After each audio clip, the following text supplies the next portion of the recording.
Hey everyone, and welcome back to the Real Talk Podcast with Andrea. I'm your host.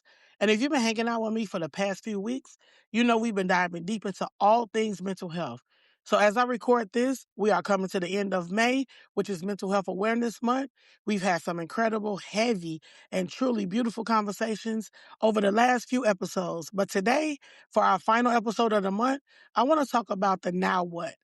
Because here's the real talk. May is wrapping up, the social media infographics are going to fade out, and the corporate wellness campaigns, they're going to pack up into next year. But your mental health, that stays with you forever. And I love Mental Health Awareness Month.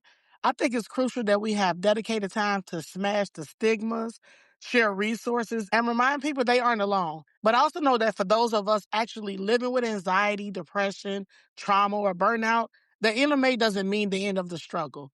When the world stopped talking about it so loudly, it can feel a little isolated. So today's episode is a gentle reminder that maintaining your mental health is a year-round gig. It's not a 31-day challenge. It's a lifelong relationship you have with yourself. Let's get real honest about what year-round mental health maintenance actually looks like. The internet loves to sell us the aesthetic version of self-care, the expensive green juices, the bubble baths with the candles burning. And listen, if a bubble bath brings you peace, please go take one. But real self-care, the kind that keeps you teetered to the ground when the wind picks up, is usually incredibly unglorious. Sometimes self-care is finally making a doctor's appointment you've been putting off for 6 months. Sometimes it's taking your medication every single day without shame. It's setting boundaries with a family member who drains your peace.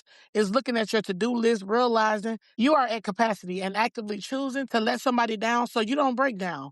One of the biggest misconceptions we talk about on the show is that healing is a straight line. We think, okay, I went to therapy, I read the self-help book, I did the journaling, I should be fixed now. If you are currently in the messy middle where you have really great week followed by a completely exhausted, low energy weekend, I need you to hear me. You are not failing. Healing is a spiral. Sometimes you circle back around the exact same issue you thought you dealt with 2 years ago, but you aren't in the same place. You are coming at it from a higher level with more tools in your toolbox and more resilience in your spirit. Give yourself grace for the setbacks. They are literally part of the design. So how do we carry the momentum of May into the rest of the year? You need to build a practical toolkit that works for your specific life, not nobody else. First, build your village. You cannot do this alone, whether it's a therapist, a support group, or two really good friends that you can text when a panic sets in. Find your people and let them see the messy version of you. Second, audit your inputs. Pay attention to what you are consuming. If certain social media accounts, news outlets, or even podcasts make your chest tight, unfollow them. Protect your peace fiercely. Third, practice radical self-compassion. Talk to yourself the way you would talk to your absolute best friend. If your friend called you crying because they felt overwhelmed, you wouldn't tell them to suck it up. You would hold space for them. So do that for yourself. And as we close out Mental Health Awareness Month, I just want to say how incredibly proud I am of this community.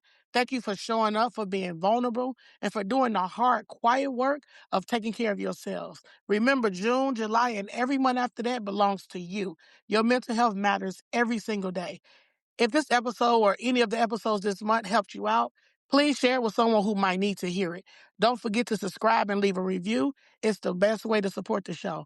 Be kind to yourselves this week. I'll catch you in the next one. God bless.